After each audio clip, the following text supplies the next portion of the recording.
Hi, and welcome to Tips, Tech, and Talk, hosted by cat.com. I'm Jason Hurdis. I'll be one of your hosts today. I'm a global market professional for Caterpillar, covering the quarry and aggregate industry. Also with me is another one of our experts, Lonnie Fritz. Lonnie? Hello, Jason. Hello, everyone. As Jason mentioned, my name's Lonnie Fritz. I work in Caterpillar's global construction infrastructure as a senior market professional. My expertise is in the area of heavy highway and road construction. So I'm responsible for industry training, bringing voice of customer back to the product group so we can be developing products and technology aligned to customer needs, well as doing site evaluations to make sure our customers are using those products and technologies to improve their bottom line and overall their operations, working as safely as they can. Thank you, Lonnie. What we wanted to do in the next half hour is offer you guys some quick tips, things that you can immediately take to your job site or your application to get some quick wins in production, fuel consumption, as well as fuel efficiency. We'd also like to cover some frequently asked questions. So related to the topics that Lonnie and I will be covering, a lot of the questions that we get asked from customers and from dealers and from people that we meet on the street, we'll cover a lot of those in advance so you have them. And then also give you some additional resources at the end where you can look up additional tips and tricks and texts and talks and other information at cat.com. So with that, we're going to dive right into it. And we're going to go into our first quick tip that Lonnie's going to cover. Yeah, so our first quick tip is loading off the bench. So a little bit opposite if you've played basketball before. Don't want to be on the bench. But in construction, especially on an excavator, it is most efficient, most productive to load off of a bench. And one of the tips I want to share with you here is a lot of customers ask, well, how high should I be? What should be my bench height? And it's very simple. It should be fairly equal to the length of the stick. So if you have a 12-foot stick, should be on about a 12-foot bench. And as you see here, loading off a bench versus same level loading will increase productivity almost 20%. So you can do the math however you want. If it's 500 tons an hour, look at 600 tons an hour. That extra 100 tons or 20% is huge, especially when we have these tightened budgets and expedited schedules these days. Some other tips and tricks similar in this application of loading off the bench, Jason, I want to share with the audience is indexing your tracks. You know, stability in an excavator is everything. So if you angle those tracks towards the hauling unit that you are placing the material in, you're going to have a greater platform stability. Configuration of the machine, having the right boom, the right stick, the right bucket, that entire front linkage to give, again, the machine balance with that counterweight is very, very important for safety. The final drives being always behind the operator. Otherwise, you're going to be putting that pressure on those final drives, and that really impacts the life of those seals. And that's where the money is at, is in the final drives versus the idlers. So again, many different tips and tricks. Again, if you're off that bench, let's say we use a 12-foot example, I recommend 2-tier loading. There's no reason to go all the way to the toe of that slope and be pulling that material from 12 feet all the way up and clearing the side rail of a hauling unit if you're using a rigid frame truck, an articulated truck. So what I mean by tier 2 loading, 2-tier loading is come in halfway down in that bench, get that bucket full, cast that material into the hauling unit, and then follow up with going down to the floor, especially if you're trying to set grade and be able to load from that point as well. So just some very simple tips and tricks here. We can always get into the technology a little bit later. One of the things that we always hear about is which side should the cab be on? Yeah. Does it matter? Does it make a difference whether you're on the floor or on a bench, or do you not care? Just load and go. Yeah. So a man of the industry, just 6 years ago, before joining Caterpillar, I always wanted my operators to be able to have eye contact, kind of like you and I have here, Jason. Otherwise, you might as well be around the machine with the blindfold on. The safest way is to be loading to the cab side of the machine. So again, for the best safety, for the greatest in productivity and profitability, spot the hauling unit with a loaded bucket.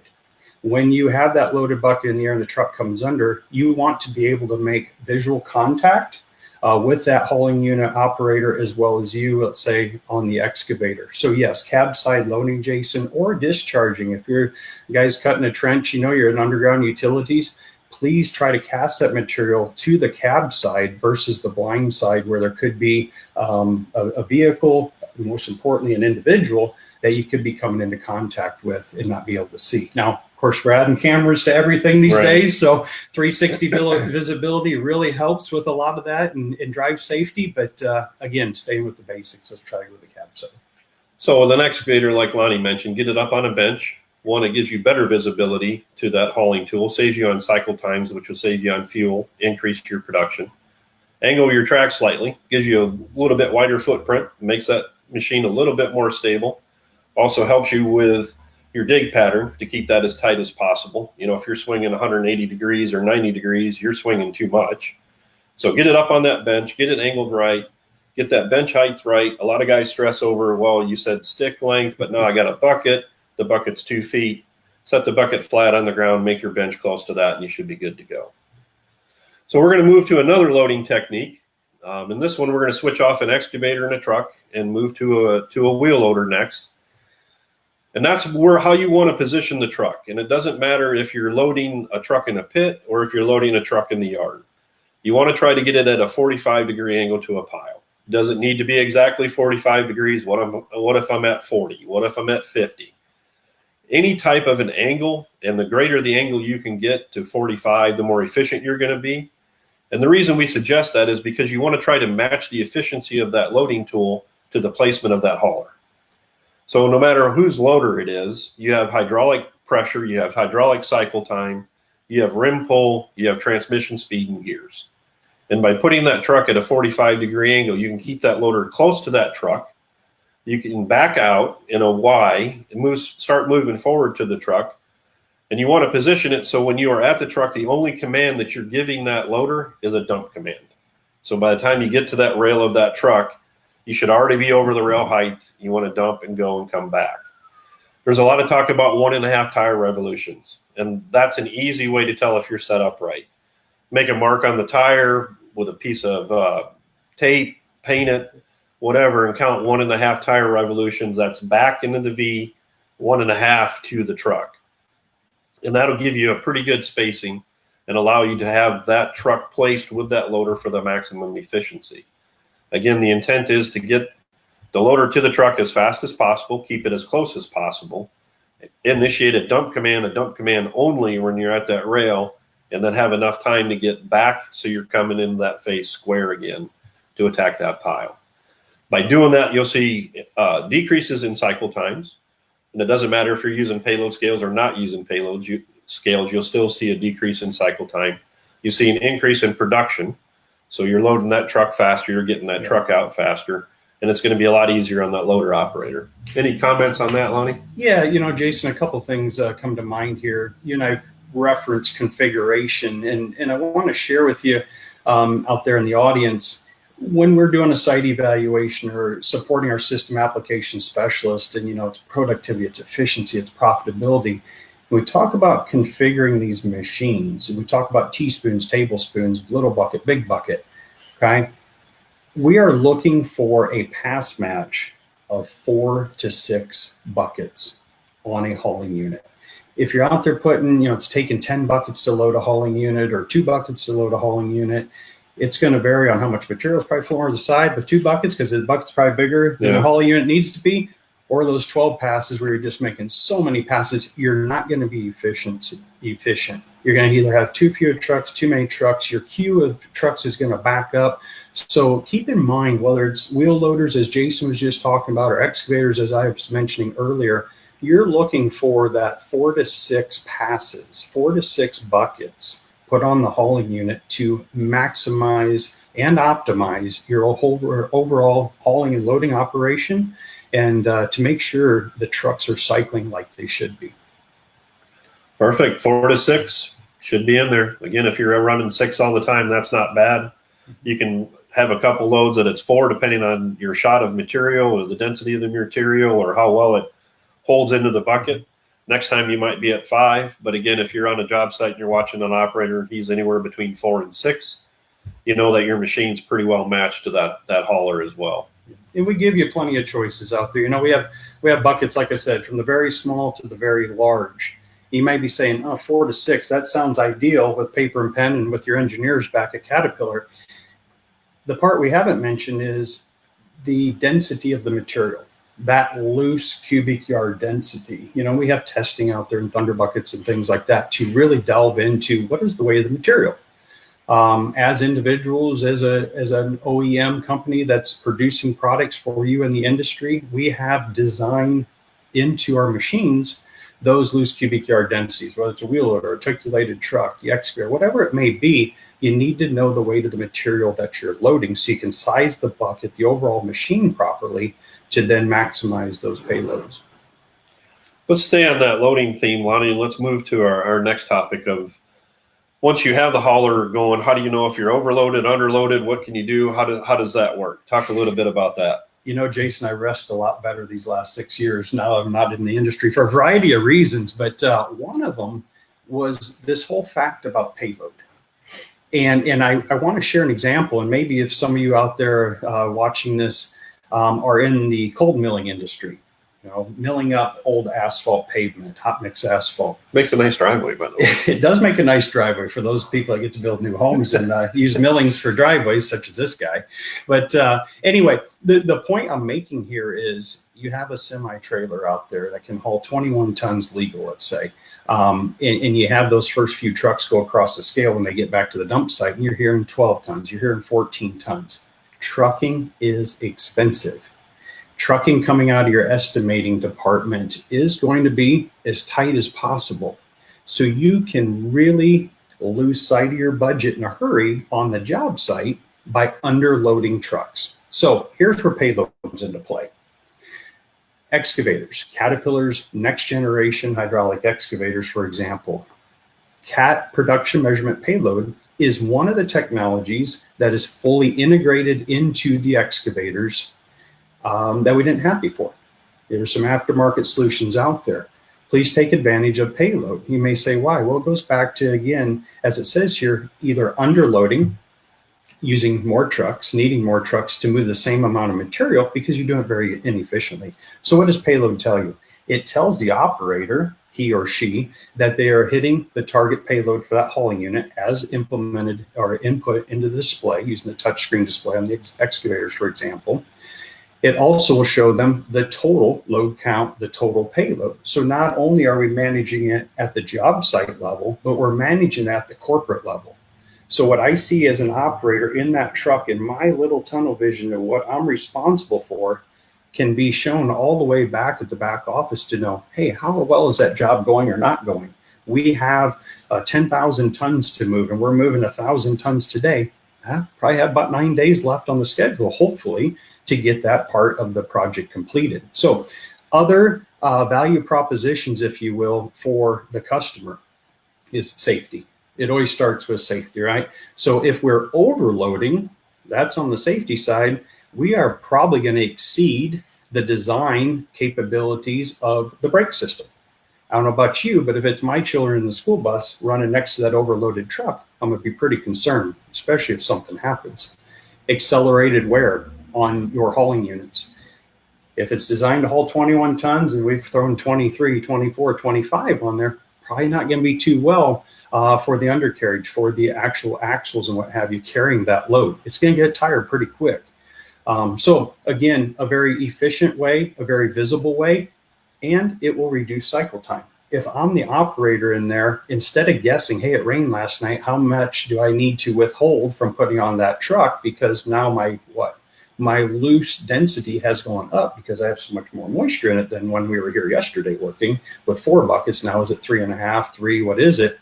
That operator is going to stay more refreshed, is going to be empowered with that payload information, going to maximize the load on each and every truck, going to eliminate recycling trucks. What is recycling trucks? We've been talking about recycling for years. I'm not talking about plastic jugs here, okay? Glass bottles or newspapers. What I'm talking about here is when we have to go across those bridge scales, okay? Coming from aggregate industry, growing up as a little kid running the wheel loader, the worst feeling I had loading trucks, my dad's gravel pit, was looking up at that scale and seeing a semi turn around and make the journey all the way back down the pit to either dump off some material or ask for that extra 1 or 2 tons more to make that 1 hour trip as efficient as possible. So a lot of things here, reduce cycle time, a lot safer, empowers the operator as to how much material is going on the truck. It is transparent to the back office as far as project progress, if you will. And again, if you're out there with no bridge scales, you have that information right at your fingertips, loading those trucks and getting them out of there. I want to leave you with a little story on this. Working with one of our system application specialists, customer in South Texas last year, we went into their aggregate facility. They load 200 to 300 trucks, 200 to 300 trucks a day. Had to check in scale house for safety requirements. Truck comes across the scale, water's pouring out of the bottom of it, covered in the scale, sends him back down to the pit. And I said, excuse me, sir, how many trucks do you recycle in a day? He said, recycle? We don't recycle anything here. We sell material. I said, no, well, let me help you understand what I'm talking about. How many trucks have to go back down the pit a second or third time? He said, about 1 out of 2. 50%. 50%. So 100 to 150 out of those 200 to 300 trucks a day made the journey back down to the pit to dump off some of that wet sand or to get a little bit more, so their journey was efficient as possible with a full payload. So now with Cat production with Payload on their wheel loaders, there's no recycling taking place. So just a great testimonial there to want to leave you with that technology is powerful, and it's not a cost, as we say, right, Jason? Yep. It's an investment. So if you don't have Payload on your excavators, be looking for it, because it is available now, and it's an effective as a payload system as on a wheel loader. Let's talk a little bit more about Payload as our tech tips continue. And I want to talk about the next feature, which is called tip-off. That is a newer feature on the Cat payload systems. We've had Payload for years. And basically the way a payload system works on a wheel loader is you go into the pile, you get your material, you raise it up, you look at the screen, it gives you a green box and it tells you what the payload or what the weight of that material is in that bucket. You then take it to your truck, you dump it in your truck, you come back, you get 2, 3, 4 more passes, whatever you need to load that truck. With a tip-off feature now, you can decide if you want to tip off to the truck or if I want to tip off to the pile. And let me explain what the differences are. First tip-off is you have your bucket all the way up in the air, and instead of tipping off and then going back through the weigh range to figure out what your weight is, you keep that bucket where it's at, and you can tip off that weight, and you can watch the scales will deduct how much material is coming out of that bucket. So by tipping off to the truck, so say you have 2 passes in there, it needs a little bit more, not really a full pass potentially. You go back to the truck and you would tip off into that truck, getting it to the set payload that you just mentioned, Lonnie, and I need another ton and a half. Mm-hmm. So once you were tipping off to that truck and it was set, you honk and that truck goes off. By tipping off to the pile, the same thing works, but you're tipping that material off into the pile itself, so you're not taking it to the truck. Advantages and disadvantages to both. Generally, we recommend tipping off to the pile. Why? So you don't have to take that material to the truck, tip off what you need in that truck, and then bring the material back to the pile anyway. So tip off to the pile, get it to your target weight, take it to the truck, and go. Where you might want to do tip off to a truck is if you have a truck with a trailer, or commonly referred to as a truck and a pup. So you know how many passes are going in that truck, say 2 passes or 2.5, and you got a little bit left, you could put that into the pup using the tip-off feature and get that train loaded. The other reason or the other place I would use the tip-off to truck feature is if I had multiple trucks at the pile. Okay, so I load that first truck, I get him loaded, I tip off, he's at his target load, he's gone.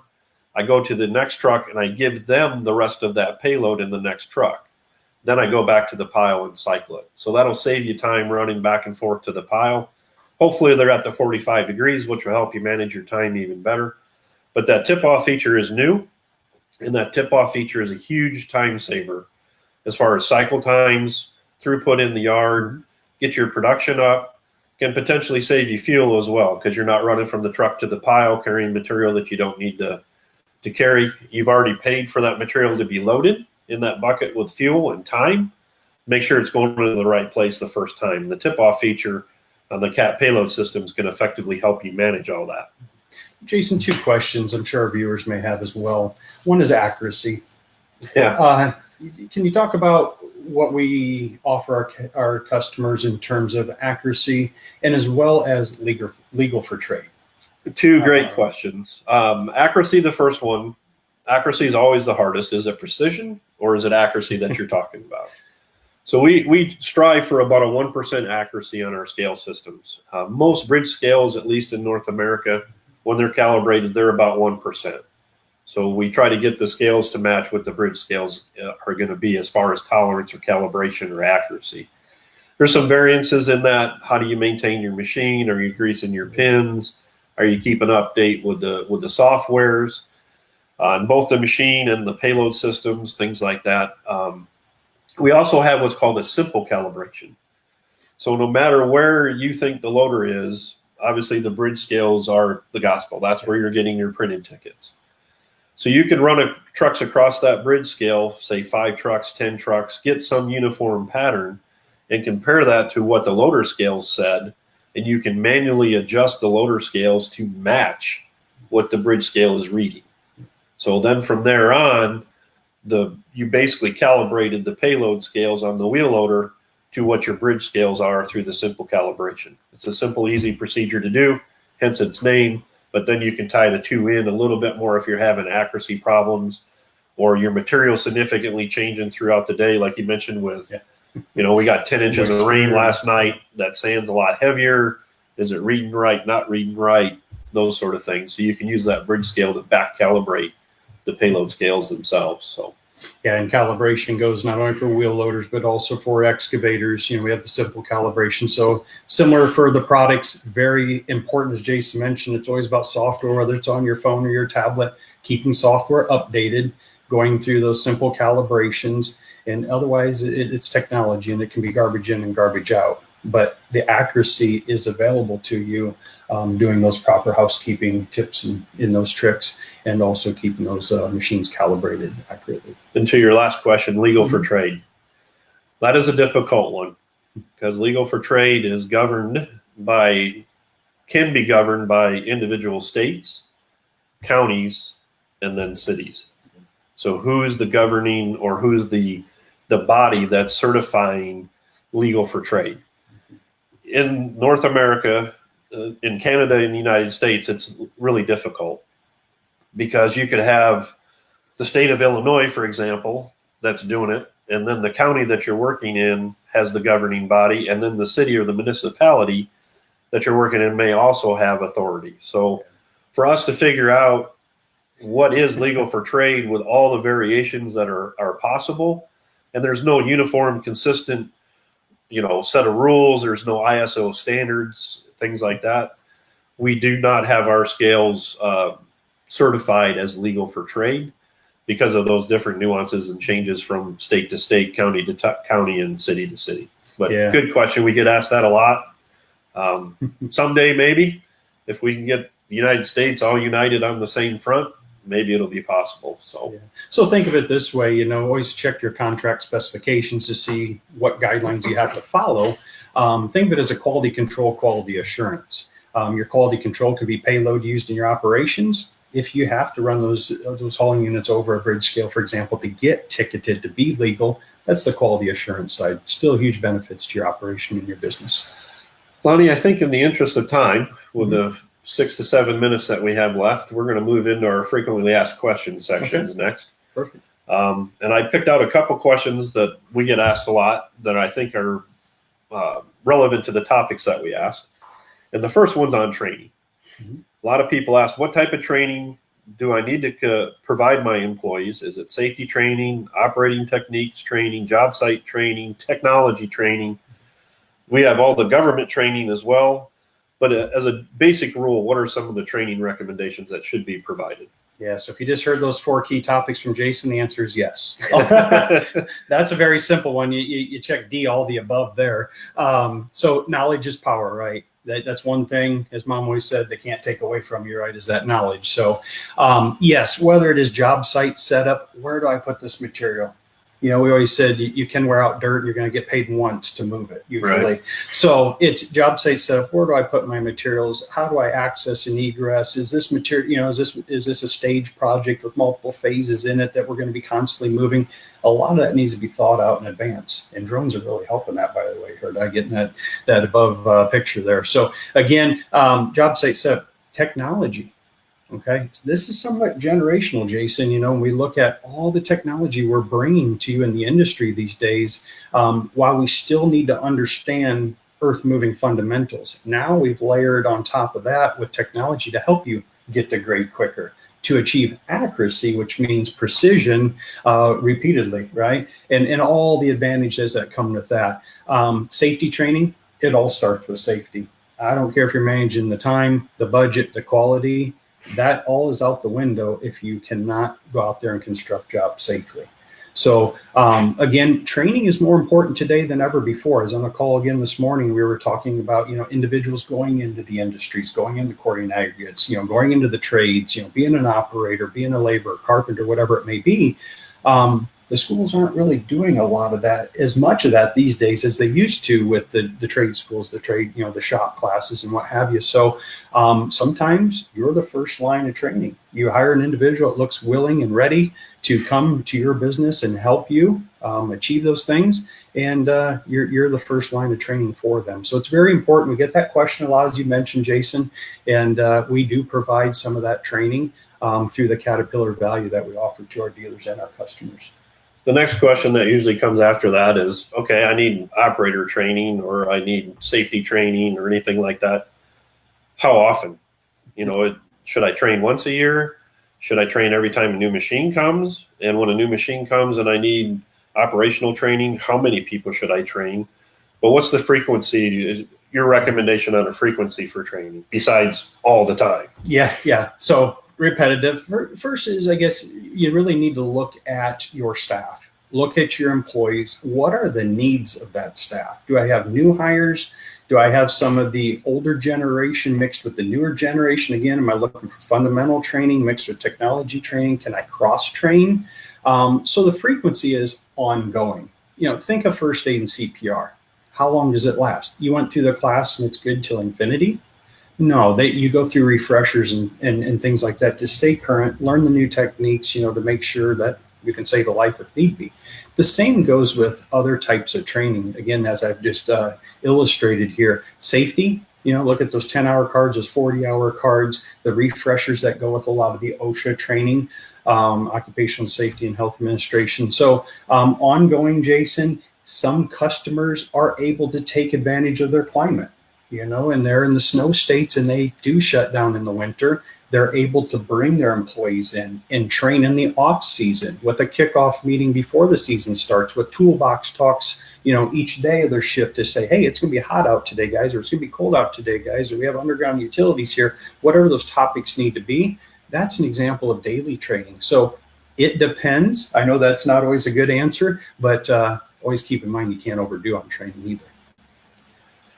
So again, those are kind of relevant to our quick tips. What we set up for you today, bench loading, that could be trained. That's operator training, operator reminder.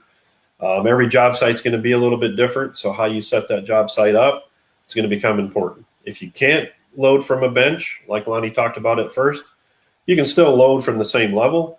Just understand what the impact of that is to your operation. If you can't get the trucks at a 45-degree angle, or they're at a different angle because of where you're at in your face, it's not the end of the world. Yeah. Just understand what that impact to your efficiency and your production is going to be until you can get back to the optimum. And again, payload systems, technology, use it. Take advantage of it. It makes a good operator great, and it makes a great operator awesome. And then training.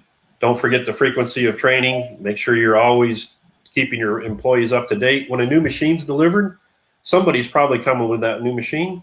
Don't let them leave until the operator, you as a manager or supervisor or anybody else on that job site is comfortable and up to date with that particular machine. That's what they're there for. Yes. So take advantage of that. Make sure that your employees are up to date. We're winding up this particular section, so appreciate you guys tuning in. Again, look on cat.com for additional tips, tech, and tools. You will also find additional things that you can download as far as resources. A lot of the quick tips that we covered today will be posted there as well. So don't be shy. Go to cat.com, type in that information, and it should pop up, and it'll give you additional resources. Another resource that you can use is called Cat Ask an Expert. You can type in a question and it comes into Lonnie's desk or my desk, depending on the question that you type in, and we'll immediately respond to you within 24 hours a response to your particular question. So go to the tips section, look through that information. If you can't find it, ask us via Ask an Expert, and we'll get the information to you. Thank you very much for tuning in, and we wish you guys a good day.